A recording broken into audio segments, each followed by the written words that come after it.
We seem to be back where we started, which is another countdown to another potential government shutdown on Friday. Negotiations broke down over this weekend. The flashpoint this time is the number of immigration detention beds.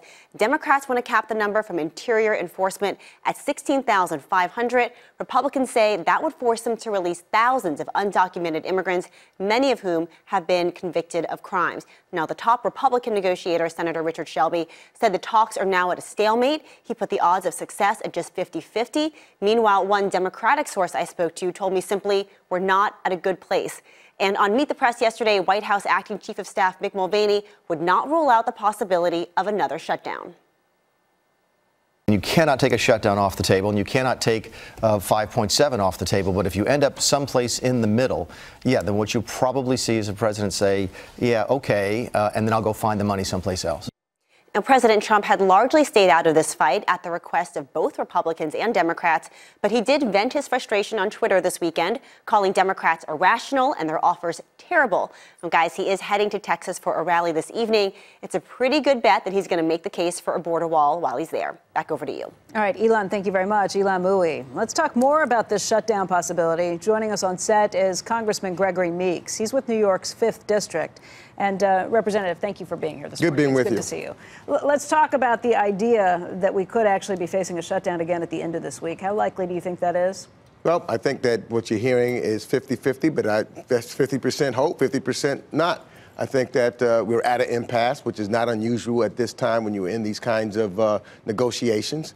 I've been watching closely and happened to speak to one of my colleagues who said that they will go back to the table today and they'll have further conversation.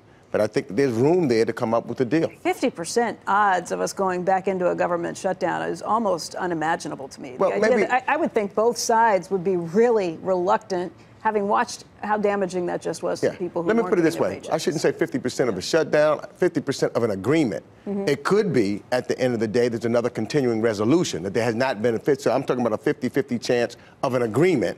But I would think that, I agree with you, I would hope that there would not be a shutdown, but it might mean another continuing resolution so that we can continue to have the debate and move forward to try to figure this out. That sounds more reasonable. I mean, if you can't get to an agreement in 4 days' time to say, okay, let's continue these talks and let's figure it out. What do you think a deal eventually looks like?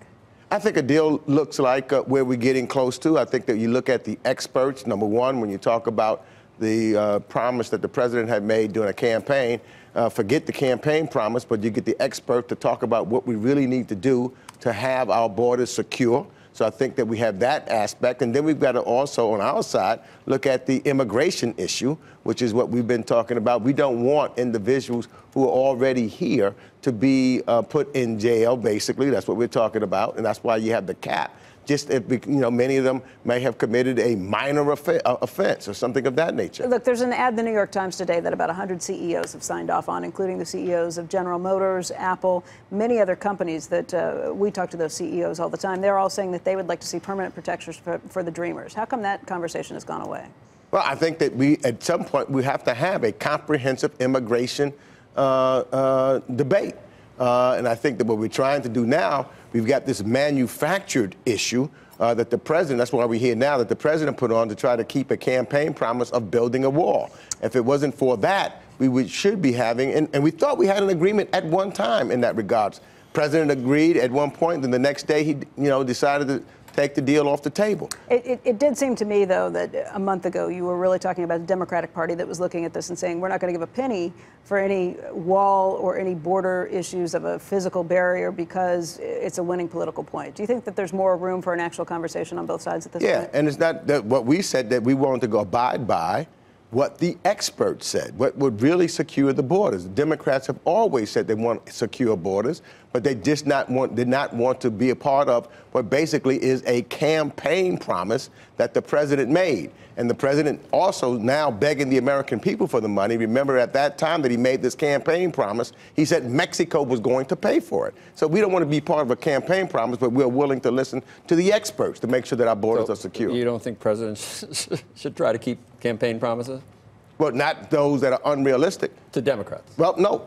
Well, his promise was Mexico was going to pay for the war. No, I understand Let Mexico pay for it. But He said, he said not a cent would come from the Americans. Let's talk about an issue that's a little closer to home, and that is the news that Amazon may consider pulling its potential headquarters here in Long Island if these political back and forths continue. They thought they had a deal with a Democratic mayor and a Democratic governor who agreed on all of these issues. Now it seems that there are a lot of people who want to change that deal or retrofit it, and Amazon is now saying it may pick up its ball and go home.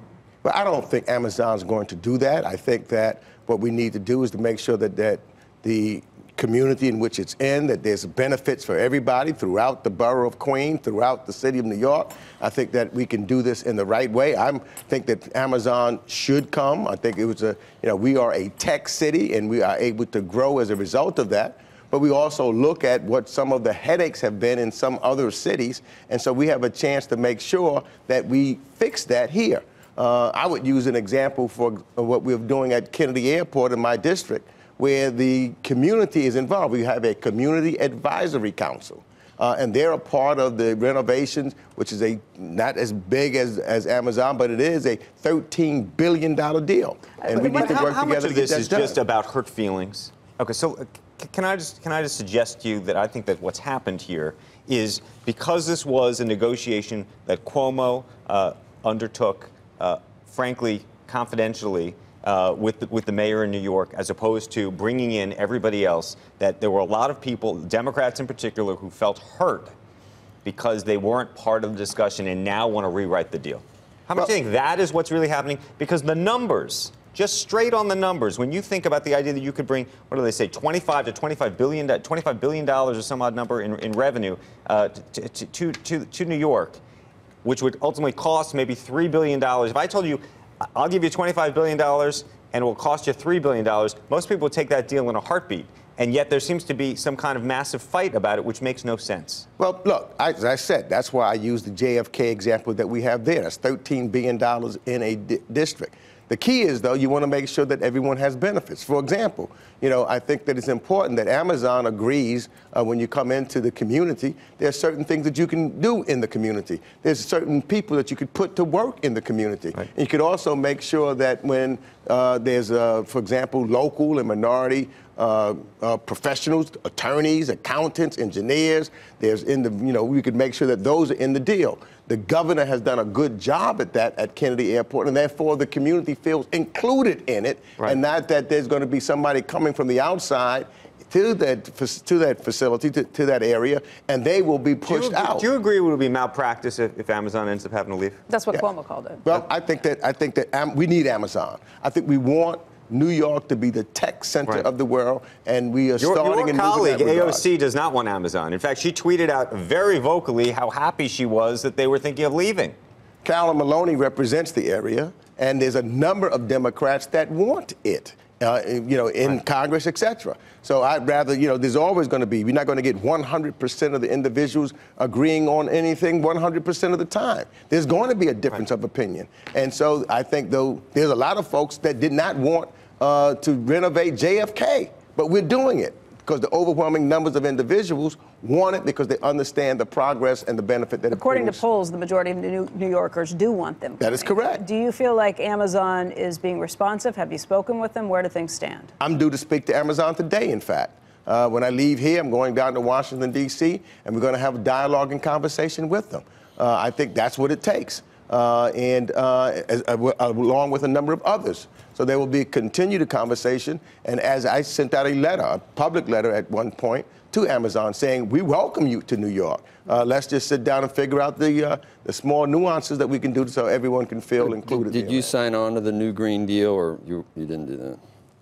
No, well, the one that was just the resolution that was passed, I did sign on to the resolution, which was different than what was proposed previously, where you're talking about starting a bill that actually would then put a committee in place. But the resolution of what, as I looked at it, is what we want to do and how we should be moving in the future so that we can save this planet is important. And we do that in incremental stages. It's not something that can be done, in my estimation, in one fell swoop.